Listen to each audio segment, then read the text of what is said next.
What's up, guys? Welcome back to another episode of the Sacred Giggle podcast. As always, this is your host, Ashish, aka ShiShi, aka CEO of Sacred Giggles. My guest today is none other than Nirmika Singh. Nirmika is literally a Renaissance woman of the 21st century. She is a poet, a songwriter, a public speaker, a singer, a journalist, a climate change activist, a storyteller, an A&R, a mentor, an executive. She runs a music PR company, entrepreneur, and oh yeah, by the way, she's also the chief editor at Rolling Stone India. So basically, she's a legend. And more importantly to me than any of those accolades or achievements out in the world is just the energy and spirit with which she exists. It's really evident. She carries such a beautiful, vulnerable energy, and she's coming at all of her projects from a real place of love and intentionality and service. And that's something that me as an artist, I really look up to and admire. And I'm always trying to infuse more of that into my own creation process. So this was an incredible conversation. If you are an artist, if you're a healer, if you're somebody who's just trying to create a business around something that you love, or trying to really figure out what is that thing that you love, or what is the thing that you should care about that's going to bring you fulfillment, this is a great conversation. You definitely don't want to miss this one. Like I said, Nirmika is just a collage of so many different talents and skills, and they've blossomed in such a beautiful way. And in this chat, we get into, a little bit of her childhood, her history, how she sort of developed her various interests, and how they all fit together in her life now. And yeah, can't wait for you guys to hear this episode. If you haven't already, please subscribe to the show. It really helps a lot. And thank you so much for supporting the Sacred Giggle, and enjoy the show.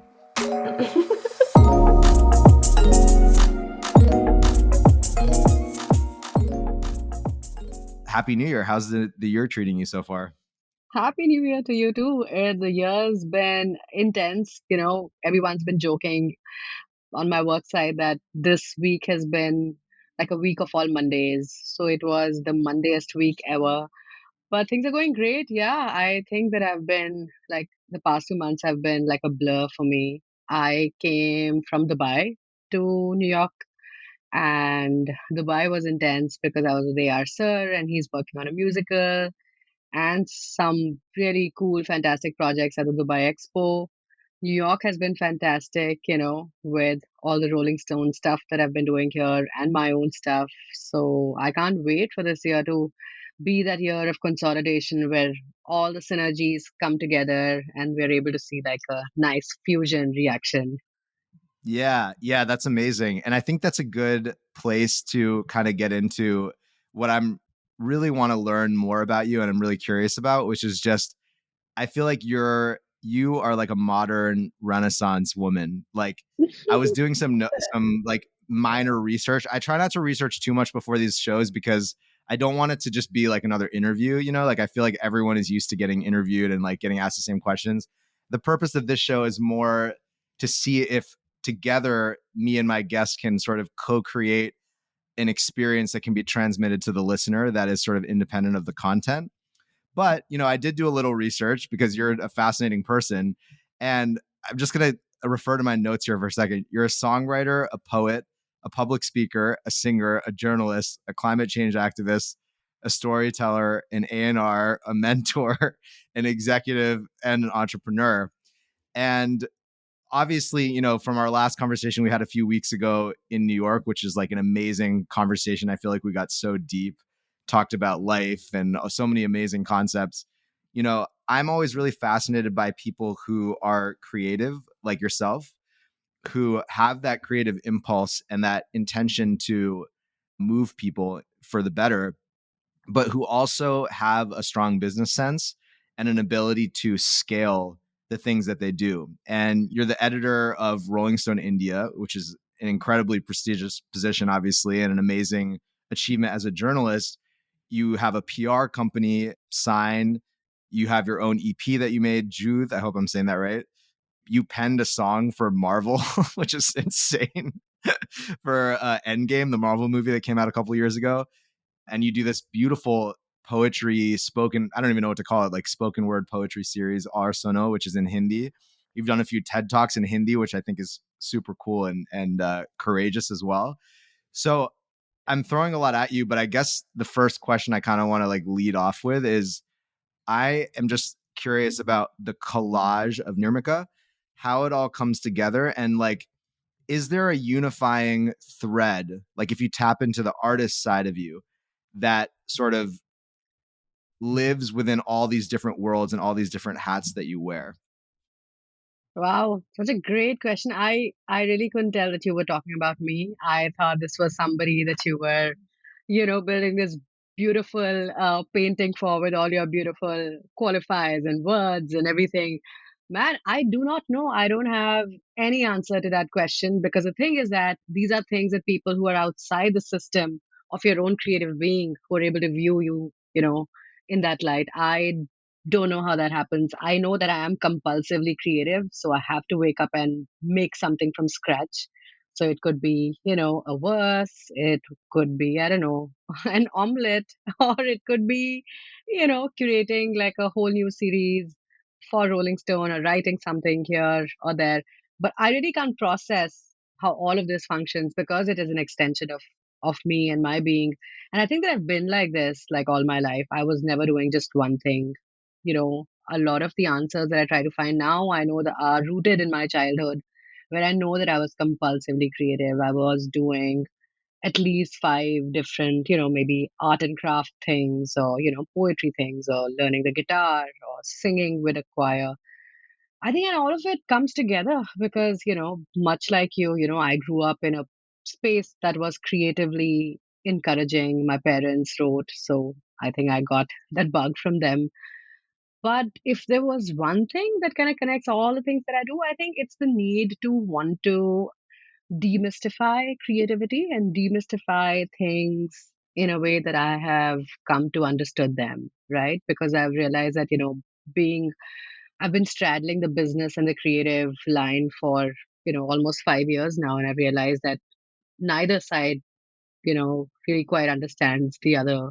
And the need of the hour is for us to become people who are able to embody the essences of business and creativity to make it a nice, wholesome exchange where you're not suspicious of either party, because we know that business folks think of artists as they're either too compliant or too creative or too instinctive, too impulsive, and artists have always kind of been very wary of business folks. I think my idea is to carry the essence of artistry and give it such a beautiful business impetus and make business or the need to monetarily gain a great incentive for artists. Because I think that nothing can be a bigger incentive than money itself. And money incentivizes creativity. And just the mention of money makes people a little, suspicious of the whole game because people think that money is, just by virtue of being money and being, very cut and dry, a concept divergent or conflictual with creative process. And it shouldn't be the case because, you need patronage and you need incentives. So I think that's that, just making sense of the scene which appears very fuzzy and very ambiguous to people, connecting the dots and being rooted in my artistry. So I think these are the three things that I would say are, present in everything that I do, every project that I do. That's amazing. There's so much wisdom in what you just said. And I want to kind of go back to younger Nirmika because I feel like there's a lot of like one thing you said in terms of you kind of said it in passing, but I thought it was interesting. You said like I'm compulsively creative and I wake up, whether that means I wake up and want to make an omelet or like I want to create a whole series. And in my mind, I was like, yeah, that's amazing. But like making an omelet requires obviously less work and also I would say less sort of self-belief, which is something that I think I can speak about myself vulnerably, something that I've definitely, and I know I'm not alone, many creative people may struggle with, which is believing that you can scale your art to really have a positive impact and believing like you as an artist, you as a creative being and your work can have a seat at those tables with, the big guns and the big leagues that maybe seem out of reach.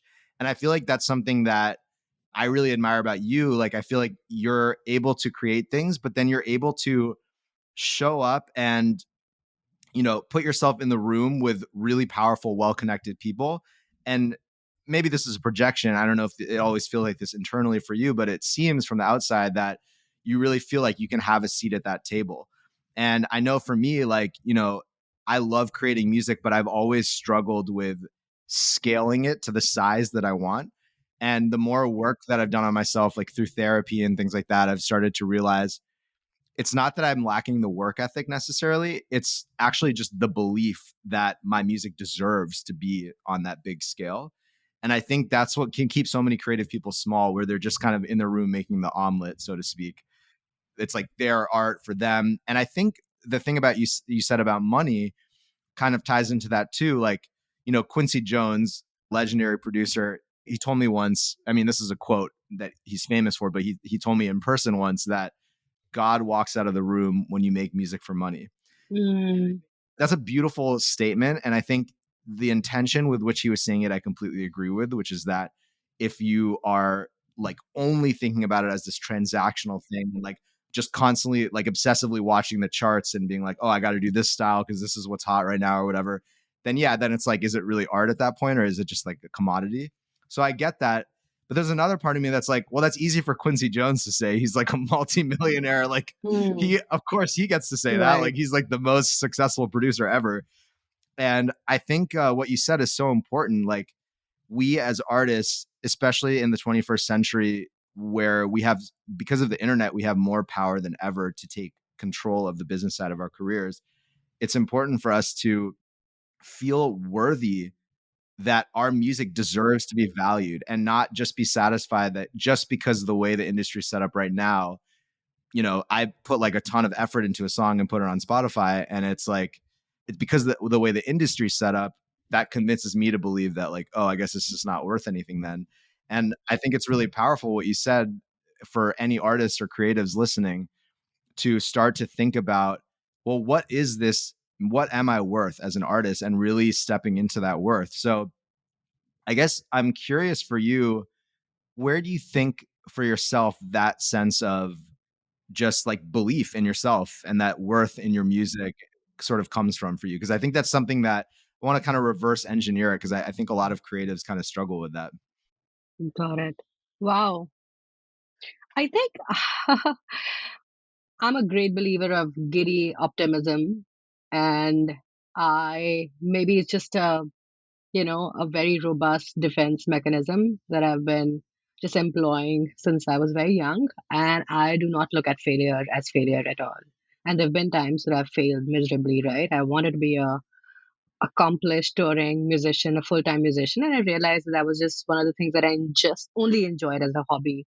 And I still, for the longest time, I thought I was a big failure, that I couldn't pursue the thing that I was so passionate about and, had all the tools, all the learning, all the educational, support system available. But I realized that that was because my passion and my intention for that craft was only limited. So I think for me, it just came from a sense of knowing that anything that I am not able to be successful at in the short term is only good from my long term strategy or my long term, a creative success because it was a contributor of sorts. So basically, what I'm trying to say is that everything that you view as, a tiny hurdle or a failure just adds up and brings you so much, learning and so many insights, which is what my short stint at music brought me and offered me. Mm, but I think that a lot of times musicians and artists tend to look at their efforts not as efforts that add up or become cumulative in time. They are looking for a nirvanic state of happiness, a nirvanic state of success. And I have a big problem with that.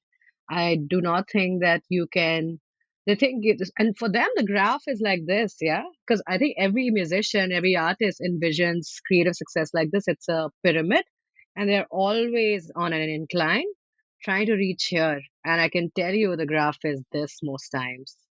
This is so I think I'm here right now. I have plateaued. I did my part here. I've plateaued, and my next level will be here. And I think people are not able to sort of know that it goes staccato, it's fragmented, and you're going to have your plateaus and you're going to enjoy your plateaus because you love the process so much. So, one of the biggest myths we need to bust for artists is that there is no one singular nirvanic state of success. That's not going to happen with the top selling song of yours. That's not going to happen with a world tour, right? Maybe it'll come in bits and spurts and you're going to enjoy it. But the whole idea is for you to keep enjoying the process. The second thing is that we have to learn to start small. A lot of the confidence, I think, and the like knowing that I'm worth it and that my voice is, valuable comes from having small successes in tiny ecosystems, right? Hmm. Nothing, was one, it was hard won, but nothing was won overnight. So I think what I did was that I experimented. And I'm only like, I hate to speak of myself as someone who was continuously sort of experimenting because a lot of things happened without my own knowing, right? Because I was, hustling all the time. I think the confidence comes from having small successes that bring you enough knowledge to want to take bigger risks.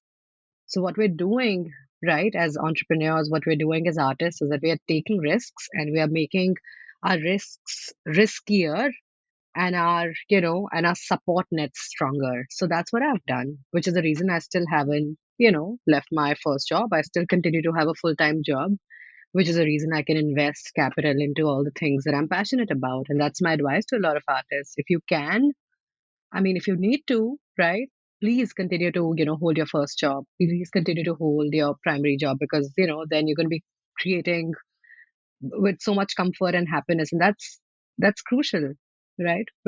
I think a lot of artists are just waiting for that moment where they can give up their job to become full-time artists. And I think for most people that's a wrong way of envisioning because chances are maybe you don't enjoy the full-time process of being an artist because it is Yeah. there's a lot of misery in just being a full-time artist. So small successes, small wins, small ecosystems, like I take the analogy of the startup ecosystem a lot. MVPs, minimum valuable product. So I think I was able to create many minimum valuable products, whether it's with, the success that we found with, say, a conversation series at Rolling Stone, or the other thing that I did with the poetry series, Success There. What I'm doing with artists right now with Sign, which is, an A&R collective consultancy.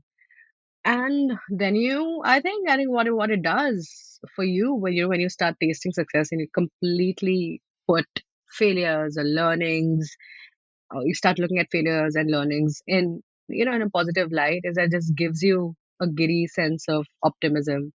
I think that's important. I believe in the big stuff. I believe in the big, rhetorical stuff, and I want to always think about big overarching things because a lot of the times, in our daily hustle, we forget what really inspired us to be what we are today. I know that I chose writing. I know I chose whatever I'm doing today because at 18, I chose happiness over what was cool and conventional. So I remind myself every day that, it was happiness that gave me the power and it's happiness that's going to, empower me all my life.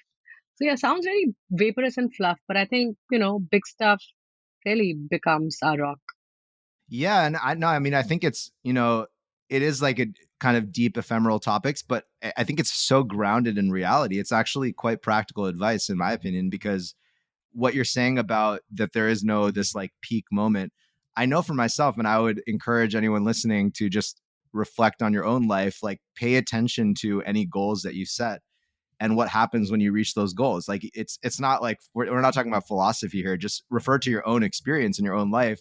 Like I know for myself that every goal I've ever set, I'm happy for like 5 seconds. And then I'm like, okay, what's next? And I think that's just, I think there is something to be said there about learning to slow down and just enjoy the process, which I'm trying to do more and enjoy your wins and be proud of yourself, pat yourself on the back, because I think a lot of people are raised with this sort of like, it's hard to like be kind to ourselves or congratulate ourselves. So there's that. But I do think at some level, it's just human nature to always be wanting to go on to the next.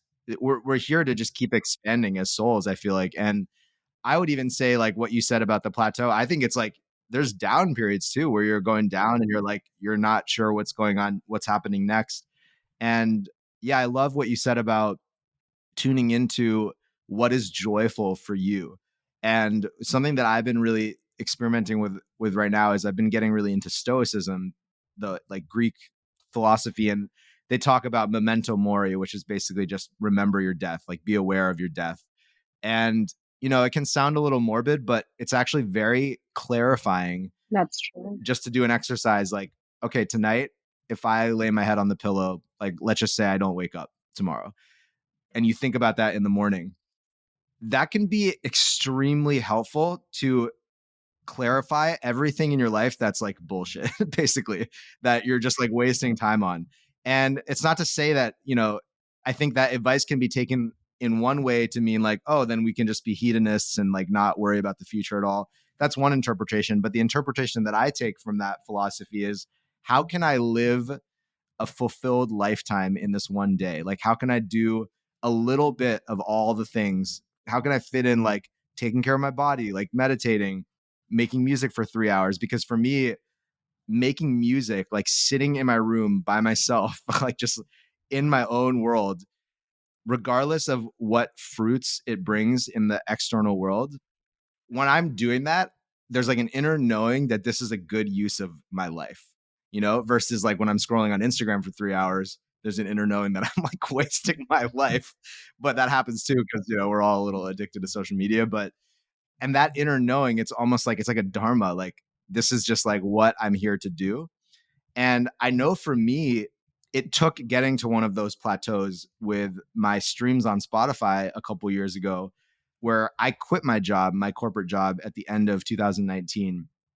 And at that time, I was getting a ton of support from Spotify. Like, I was just getting put on all these huge playlists, and I was living off of royalties. That had always been my dream since I had started making music. I was like, if I could just live off of music and not have to have a job, like my current lifestyle, I made it. Like, that was always the thing I was working towards. And I achieved that in 2019. But then what happened was, over the next 2 years, my streams just went down because the editor that I had known at Spotify, who had been really supportive, he left, went to another company. Like, just like life happened, things are constantly changing. And I realized like my whole financial strategy was relying on these gatekeepers at Spotify that I can't actually control. And so that's an example of like, you have this goal, you reach it, and then all of a sudden you're like, oh, but things are constantly changing, so I need to adjust now. And, even here in Tulum, for example, for me, a goal I have is to play Coachella one day. And it's like, I want to be the first artist. I think I told you this. I want to be the first artist in history. I'm just going to manifest this right now on January 7th, 2022, that I'll be the first artist in history that will lead a sound healing for like 30,000 people at Coachella. And that's like this far off, like insane, crazy dream. But for me, it's like, it's not about necessarily, it took me a long time to understand this. It's not about whether I reach it or not. It's having that goal then allows me to have a daily process that I really enjoy. And I think that's how I've like my mindset has shifted to setting goals. So the common thread I'm hearing in a lot of your answers from the beginning of the chat, like, I've never really thought about what the thing is like, I feel like you're very process oriented and just constantly being aware of like, what are the things that I actually enjoy doing. Hmm.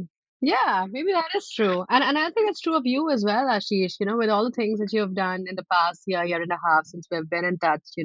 I've seen such a remarkable evolution of, your own artistry, and how your big conceptual guiding lights have also evolved. So I'm curious to know about that, because I know that, I mean, there are so many resonances, which is the reason why we connect on a more, essential, substantial level. But what are the things that you think that have been your shining lights, all through this very difficult time? Yeah. Oh, you're such a good journalist. I feel I feel so seen right now. So I would say like the big thing for me has just been kind of what you, very similar to what you said earlier about when you were 18, right? And you were like, I don't care about what's cool. I just want to do what brings me joy. It sounds so simple and it's so obvious. Like, if you just think about it, it's like, of course that makes sense. But I know for me, that's been like a long, long journey where I remember like when I first started making music, explicitly setting an intention. When I first started making electronic music, I actually I wasn't planning on being a DJ. I wasn't particularly even into dance music. I really loved rock. I loved playing guitar and like singing songs and stuff. And the only reason I wanted to get into Ableton is because I, in high school, was so shy and awkward that like I had trouble like meeting other musicians and starting a band. And I also was like a control freak about the music. So I was like, if I could just do everything myself, like I don't know how to physically play the drums, but if I could just do it on the computer, that would be great. So that's how I got into it. But then, I went to college, I started partying more, I got into hip hop, and I just got influenced by the outside world. And then I got into dance music. And then I woke up and I was like, oh, I guess I'm like a DJ now. And I started making dance music. And I'm still making dance music, but what I've been coming back to, and maybe what you sort of noticed in the last couple of years, is now it's like I'm returning to the reason why I first started making music, which was to express myself and to basically like take whatever is happening inside of me, whether it's negative, positive, unpleasant, pleasant emotions, and alchemize it, like almost like process it by writing it down as a song or releasing it to the world. It's like you're taking it out of you and you're like purging it in a really healthy way. And then other people get to experience that. So that intention of creating music that helps people move through emotions, like either process negative emotions or feel positive emotions, I'm really starting to reconnect with that intention. And that is now like more and more beginning to be the driving force behind my music, not what it used to be, which was how do I make music to get on Spotify playlists? What kind of music do I need to make? Or even more recently as last year, when I was here in Tulum, I had a residency. Okay, how do I make music that DJs in Tulum want to play? Like Afro house and like that specific sound that's like a very specific sound here. And I'm fortunate, like you said, I don't consider them failures. I took pieces of all of those elements. And of course, it's part of me as I'm growing, but I'm really returning back to this place of intention of like, why do I love music so much? Oh, it's because my favorite songs, there's like no drug, there's nothing in the world that can that instantaneously completely change my state of consciousness. Beautiful. Even as like someone who meditates and does breath work and stuff, it's like there's like no spiritual practice that even compares to music. In fact, like any spiritual practice that I add music to, it becomes like that much more powerful. And so when I reconnected to that, I was like, okay, so then when I'm in the studio, the only thing I need to worry about is, am I transmitting emotion? And will this final product, if I release it to the world, help somebody move through some sort of emotion? And that is like very scary from a business perspective, in the sense that like it's easier to just be like, I'm a deep house DJ. Let me hit up all the people that are doing deep house parties, see if I can play. And like there's more of a path. This, on the other hand, is so unknown, but that's kind of been my transformation of like, especially not being able to play over the last couple of years because things have been closed. I think that's really helped, and just like going through my own sort of journey in life. So Yeah, I think the introspection has kind of empowered you beautifully, right? Like it's added these layers of aesthetic and it's grounded you on an artistic level. And I also feel like, maybe it's also like an age thing. I feel that some of my biggest crossroads were at 25 and 30. And before that, in college. And I know that all of those things coincided beautifully with my personal, professional, artistic course. And I think that could be that time. And I love to see that transformative time with artists so much because I just love I love the secondhand euphoria that I experience. And I know that I've been doing it vicariously, with the things that I've seen. And all of this will just make you who you are. A lot of times, when we were kids, there were so many things that we thought were uncool. So we always want to project this cool version of ourselves. And when I started my career in music journalism, I came from having played at Delhi weddings. I came from having played birthday parties, house parties, stuff that, most cool rock stars or rock bands would totally like look down upon. But I knew that this is fun. And the cool thing to do, it was, getting me the pocket money that I needed so badly at 19, 20, playing in malls. And I'm like, oh my God, now because I have this wealth of diverse experiences, I get it. I get it more than anybody. I get the impulse to want to create. I get the impulse, the artistic impulse of the people that I work with to want to be on, on the stage, to want to, like you're saying, transmit that emotion. which is very palpable when people hear it. And yeah, they can't be, for me, there hasn't been a bigger drug, a stronger drug than music. And everything becomes so much more meaningful with, with the underpinning of music. And I hope that continues to stay that way. I hope that my intentions as I begin to expand and as I begin to scale and find more avenues of revenue to empower the artists that I work with, my artistic core remains the same, which is I want to do it because it brings us collective joy and it's the right thing to do. Music just can't, it's so pure, it can never get wrong. It can never falter, it can never stop. Yeah, it's just like the language of the universe, you know. I was actually reading a book and they were talking about how music is like 50,000 years old. Like it's older than any language. Because before we had language, like we were just like making music together and like just the cave, like I just picture like two cavemen like sitting there like playing drums on like a stone, you know, like, and it's just, it really is remarkable that it's just so transcendent. So, okay, I'm going to ask you like potentially, I'm sure it'll be a difficult question, but I'm just curious. So I'm going to spring it on you because you do so many different things. And Sure. I'm curious, like, okay, let's say somebody comes to you and says, Nirmika, for the next 3 months, you can only do one of the things that you do. Or let's make it even more intense. For the next year, you can only you could either do your Arsono series, but which by the way, I'll link to this all guys who are listening, guys and girls who are listening, so that you can check out everything that Nirmika's up to. But yeah, out of all the different things that you do, you know, you're an editor, you have a whole team that you lead at Rolling Stone, you do your spoken word, poetry, songwriting, singing. Is there one that, let's say, to the 18-year-old version of you, just like brings you that childlike sense of enjoyment and wonder? At this point, it would be definitely Arsenal. Like I could take a year off just to do Arsenal, but that's also because it's so experiential. I know that I have to experience and feel so much to be able to write. So I would take the year off, as in the year off to experience and then to write about everything that I'm experiencing. I'd be very sad though whilst doing that because I know that my other babies would be suffering without my love and care. I mean, it's very narcissistic of me to say that, but I know that I would be suffering as much. But yeah, I think it'd be also no because I think that's where I found my chorest core there. All the writing tends to be that common thread, right, between all the things that I do, even if it's Oh yeah, curatorial, true. podcast, you know, writing for Rolling Stone or curating stuff there, events maybe. But yeah, Arsenal, definitely.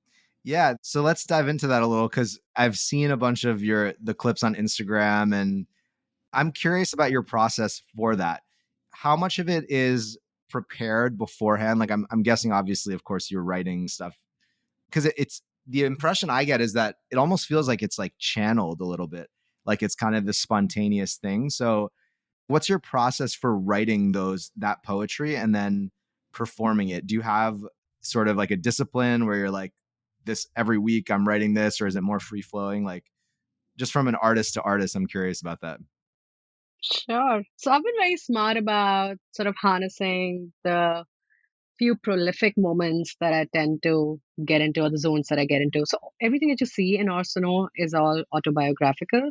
So I have felt, I have gone through everything that I'm talking about, from all the heartbreak, all the giddy love, the feminist themes that I'm very passionate about, and everything in between, right? Like very complex, tricky emotions that I've tried to sort of bring out and articulate in the language that we use as common lay people of the Hindi language.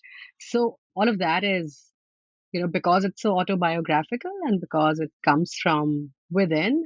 You see that people have told me, which is the reason why you see that electric emotional value in it, because it's natural and it is so rooted in me, and I know that I'm extremely passionate and very, very emotional.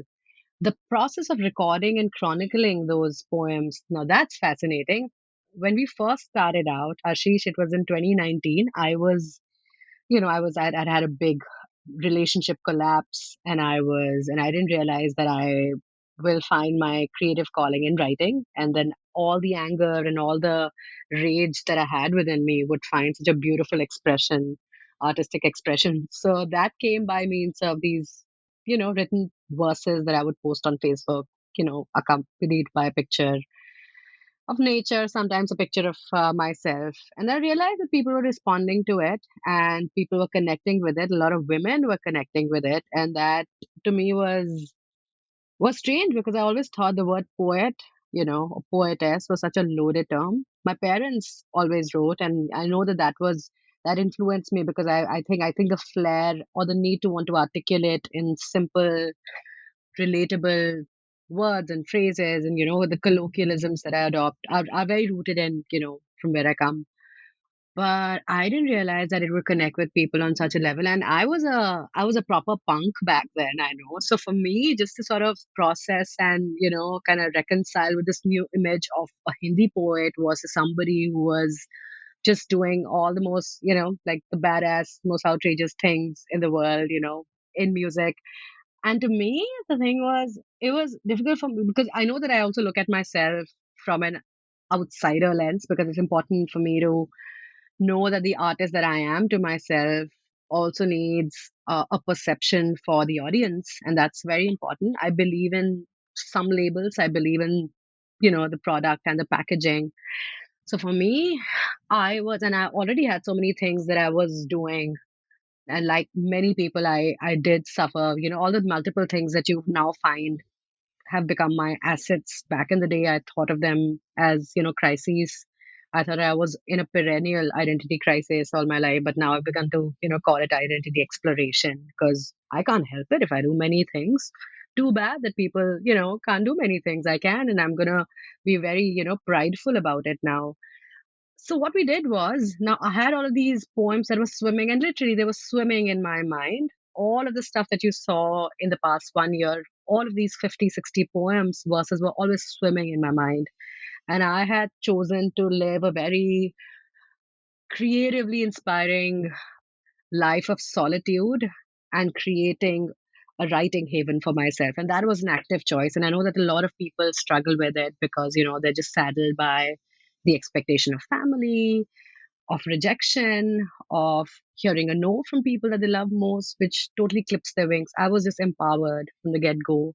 I was able to create a writing studio where I would, sit and write and feel and cry and laugh and feel, euphoric, optimistic, rejected, undesirable, all of those conflictual emotions. And this one day we thought of, we hire a studio, we hire a performance studio, a camera crew, and I had put together a team. That this was also a time where I realized that I had so many creative energies that needed consolidation. So we put a team together and we entered the studio with a singular mission of capturing whatever was in my mind onto, like in a video format.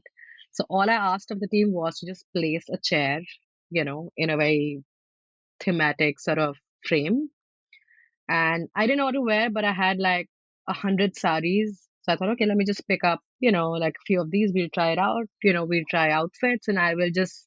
So there was no rehearsal, there was no practice, there was no process. I sat in that chair and they rolled the camera and I just one by one, recited all the verses that were in my head. So there was no, I was not referring to any notes. It was all the anger, the love, the rejection, the chaos that I had felt in the past 5 or 6 years. So it was all of that, which is a reason I feel that it is so pure and it is so, I'm so precious and I guard it with my life, the art that I was able to make. I mean, it was really art, it was my life, it was my emotion that found, this beautiful garb of art. And we realized that's the way with me, that spontaneity will always be my biggest asset, and I cannot prepare what I have felt, right? I can't. And that's how the next two seasons were recorded. We did like, so what I do is that and this is, if a tip that a lot of people can take, because I know that content creators who do multiple things, face a challenge of recording and chronicling content, banking content. What I do is that I get into like 2 days of very thorough, excruciatingly long shoots and I bank all my content. So we do like 5, 6, 7 looks, but we bank a lot of content and all of that takes a lot of effort. But the shoot and the performance itself, not so much. And once you've banked all your content and you've been able to templatize, and I believe in templatizing to just sort of, simplifying things in your mind because, one, I am very erratic and very fluid, but some things just need to find a nice, case, a nice watertight sort of compartment.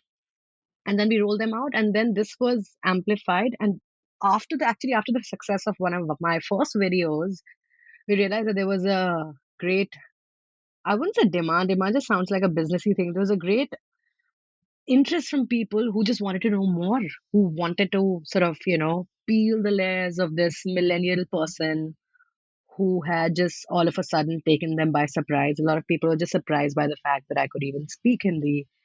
And for them, that was a revelation. Yeah, crazy. It's crazy, yeah. But the process has been very rewarding. And I think the one thing that I can share now, using that as an MVP for myself, was a great eye opener. And I knew that if I could, number one, start a project from scratch, which doesn't come from the stream that I was known for, formally, the fact that I could reveal a whole new, format with this, which is the reason you can't quite tell whether it is spoken word or it is poetry or it's solo theater. And I realized that it's upon artists to create new formats and to stick to those formats so that we can, almost like blaze a trail and make way for newer formats. And third is you can be whatever you want to be by just being consistent.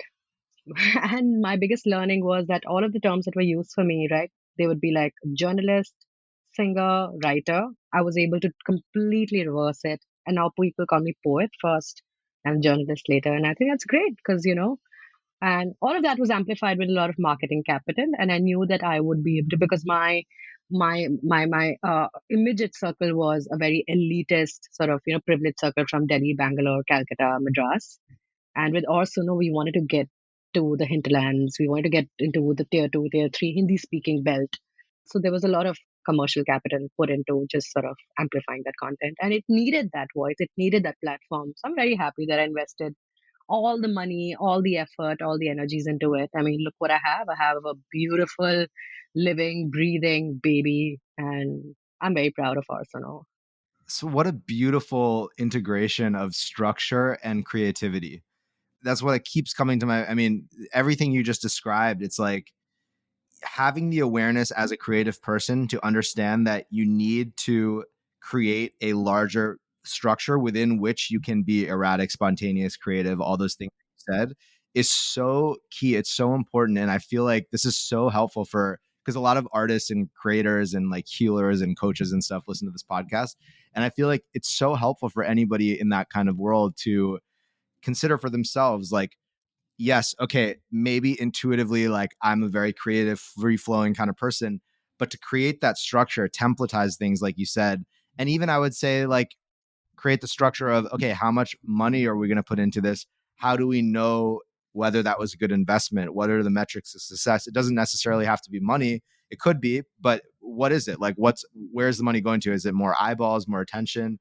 And I think that's so helpful. I know that it can be very tempting as an artist to, it's almost like romanticized, like, oh, I just kind of like just do what I want when I'm inspired and stuff. But I really do feel like the people who are like the most prolific, most talented artists in the world, like I'm talking, or even in history, I'm talking like, A.R. Rahman or like David Bowie, like even like someone like Kanye, like people, or Drake, who are just like, regardless of if you're into any of that music or not, is irrelevant. Just people that are consistently outputting a really high level of quality music that's resonating with a lot of people. I think they all do have a process. They have a structure. They have a template within which they work. I can share, like, that was one of my big resolutions this year for myself was I'm going to finish, and I've had 8-9 years of experience making music to finally arrive at this point, which is why, going back again to what you said about everything that you quote unquote fail or don't get right is just like learning. It's helping you grow into that person that you're becoming. But now for me, it's like, okay, it takes me 2 weeks to finish a song from start to scratch. I try to do it in a week. It's just not enough time. It's like maybe at some point I'll get faster, but right now I just need to be humble and just accept that that's the level that I'm at. And anything longer than 2 weeks, now I'm just like floating around in la la land, and I'm not being disciplined enough and I'm not being efficient enough. And having that structure, the first week is all about writing, recording, arranging, letting myself be like the creative guy, whatever, floating around. But when that week is over, now it's time to like mix and master the song, and that's the second week. And just having those boundaries, I found actually helps me be more creative. And I don't know if there's something you experience with Arsono when you started to create those templates, if it inspired even more creativity in you. Because I know for me, when I have limitations on my process, like for example, I have this guitar here, and one of my boundaries for myself is every song that I write and release this year, there needs to be me playing guitar on it. It doesn't need to be like a solo, whatever the song needs, but that needs to be there. And my vocals need to be on every song. Maybe it's like a full verse and I'm the singer. Maybe it's just like in the background, but my vocals need to be there. And then I deleted like a lot of the synths that I had. I got rid of a lot of my samples, just like bringing it back to what can help me deliver the message that I'm trying to deliver, deliver that intention and not getting distracted. And I found that has made me so much more creative, actually. Paradoxically, you would think it's limiting, but actually the limitations force your brain to then do more with whatever you have, as opposed to if you just have everything in front of you and all the time and no deadlines. I found for me, sometimes I get like analysis paralysis, right? Like I just get stuck and I can't do anything.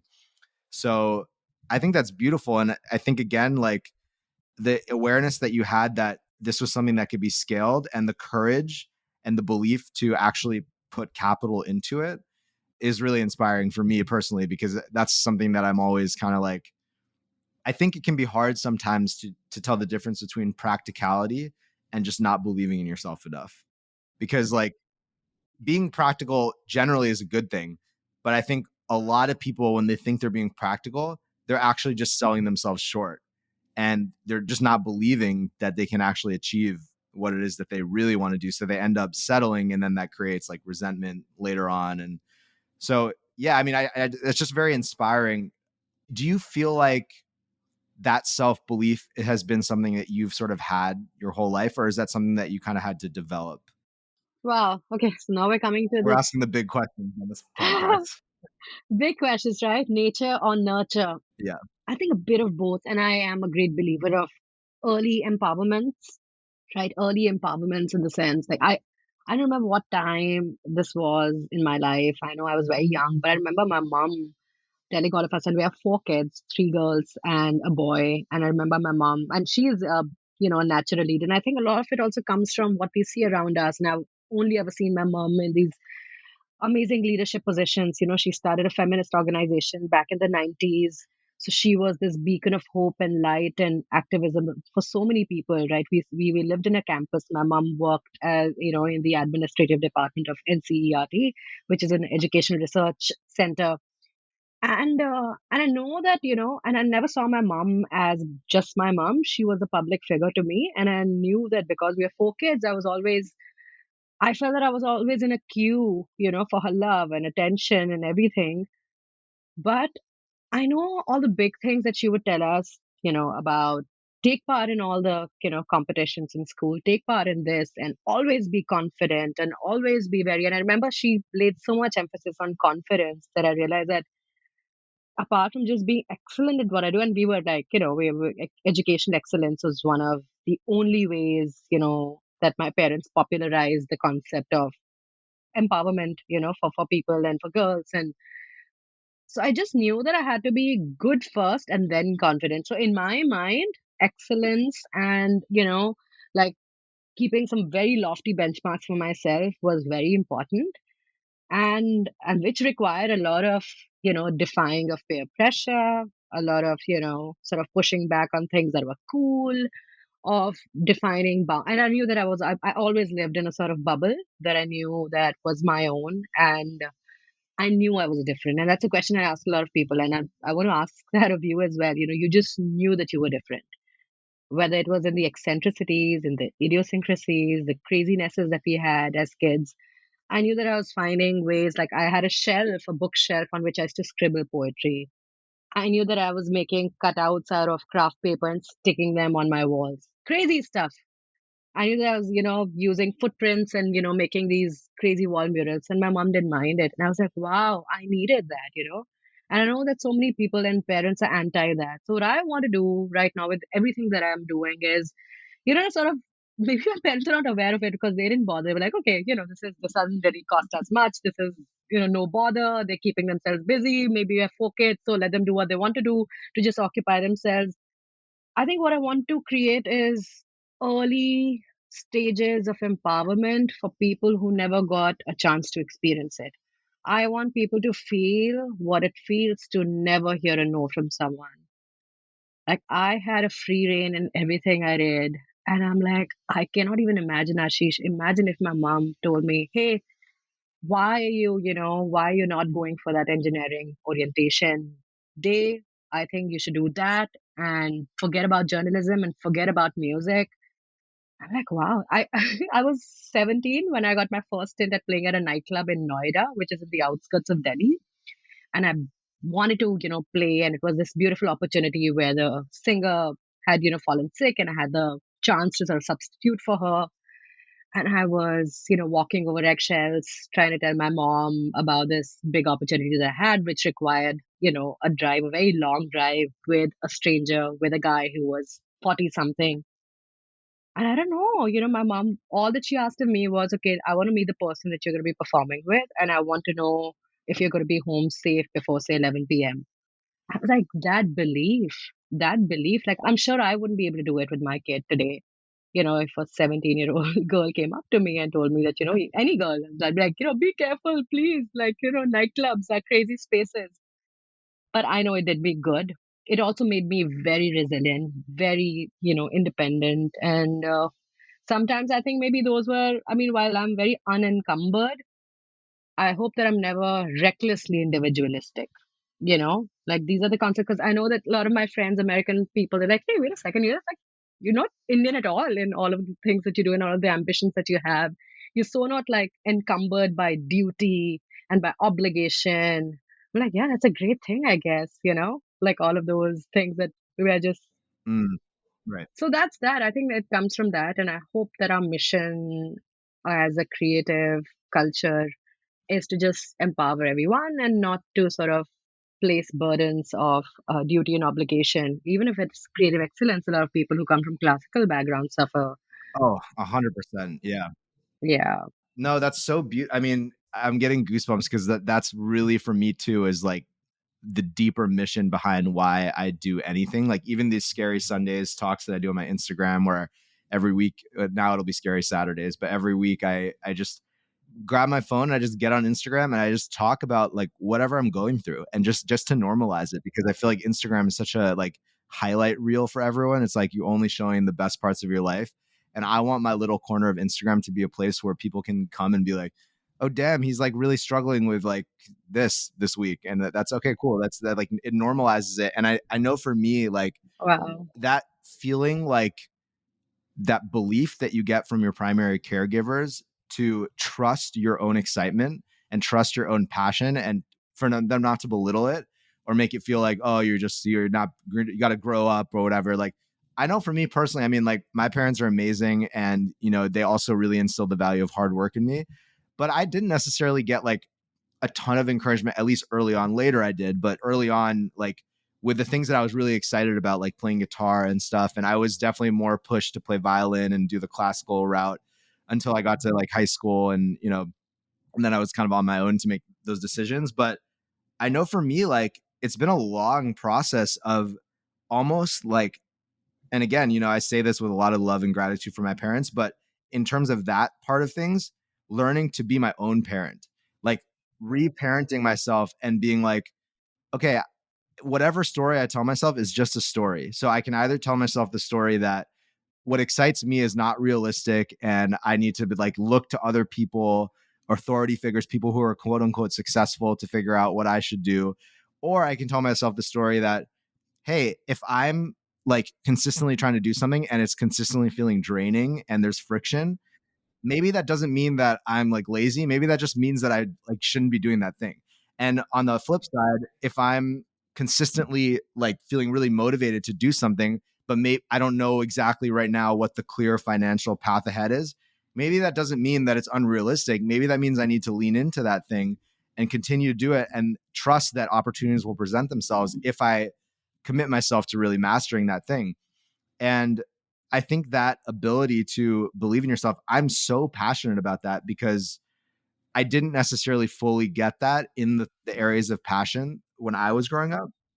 And so, I think that's why like it's just it's so important, especially in this day of social media, because it's so easy to look at what other people are doing. And it's just like it's so tempting to just stop trusting yourself and your gut. And sometimes I think a lot of people can't even really even hear that voice because it's everything around them is so loud all the time and we're always on our phones. And I think like what you said about creating that container, creating a space where you just go and it's like your time with your writing. It's like your divine time is super important. Right. Wow. Thank you. Thank you for sharing all of these things, Ashish. It's so courageous of you to just be able to now identify, all of the points of learning, pain points, or things, about yourself that you're discovering as we speak and reparenting yourself. What a beautiful concept. Thank you. Thank you. This is like so much food for thought. I'll have so many things. And I've had, you wouldn't believe the past 2 days have been days of just immersive conversations for me. Yesterday was AR Sir's birthday, and we began the day with a lovely YouTube conversation between him and I. So we did a lovely chat that was broadcast to like his millions of fans on YouTube, and that was very rewarding. And then I shot another podcast in Berkeley with three fantastic musicians and music leaders, and I'm speaking with you. So, wow, I've just become this reservoir of amazing wisdom and diverse experiences. I'm super, super thrilled. Yeah, and I mean, I think, just to add to that, I think you are that person because of everything that we've talked about, not necessarily like the specifics of what you do. Like, obviously like you're very accomplished out in the world, like you have an impressive resume. That's one thing. And that is an important piece of it. And at the same time, like what I feel from you beyond just the content of what you do or what can be written in a job description or whatever is everything you've talked about, like that belief and that just like you're excited about something, like go do it, like just try it out, like that optimism for life that you mentioned. And I think that's probably what is attracting so many of these opportunities to you. It's like we're in a tango with the universe and we have to make the first move, and if it's like a good move, then the universe will follow suit. So and I think it's very inspiring to talk to you and be around you because a lot of people don't necessarily, that's maybe is not how they were taught to look at the world. Maybe they were taught to look at the world like it's a scary place, or you got to be careful, or you got to be realistic, which I think is like just the most like ridiculous concept because like what is real? Like it's just like so subjective. But I think it is that energy that you carry that is really inspiring Oh, to thank you. myself for sure, and I'm sure a lot of people around you. So Thank you. Thank you so much.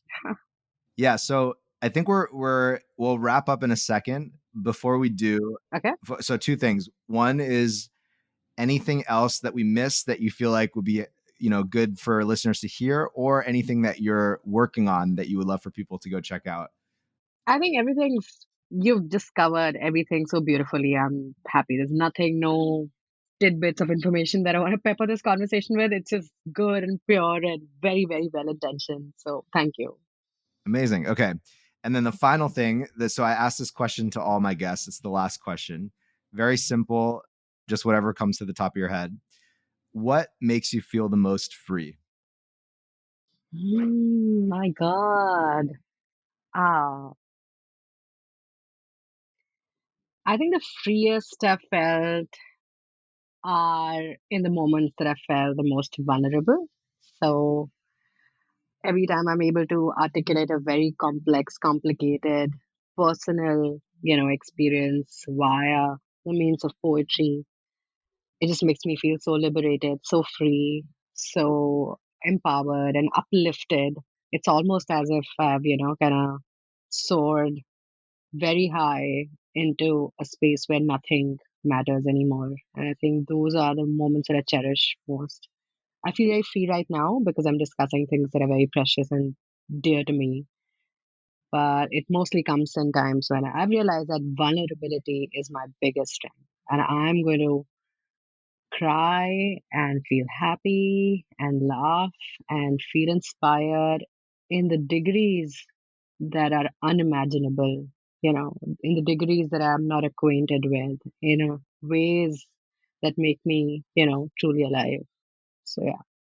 So beautiful. I love that so much. That's such an incredible answer, and I definitely agree. And I think again, just to close this conversation off, like I also really resonate with that, and I think vulnerability is a huge strength of mine as well. And I think so many people, I think that's what us as artists and creative people, that's really the deeper gift that we can all give to the collective world. Because the reality is, as I see it, is that there's a lot of people that are so desperately trying to open up and be more vulnerable, but either they were taught that it's not safe, or they just simply were not taught the skills how, because we're not really taught that in school or anywhere really. And yeah, it's like I feel like people are trying to get into a room and they're like pushing as hard as they can on the door, and they don't realize that they have to pull the door. And it's like they're just using the wrong method. And I think, people like yourself who identify that that's a strength of yours and see it as a strength and not a weakness is what the world needs more of. So thank you for being vulnerable during this conversation. And yeah, can't wait to have you back for round two at some point in the future.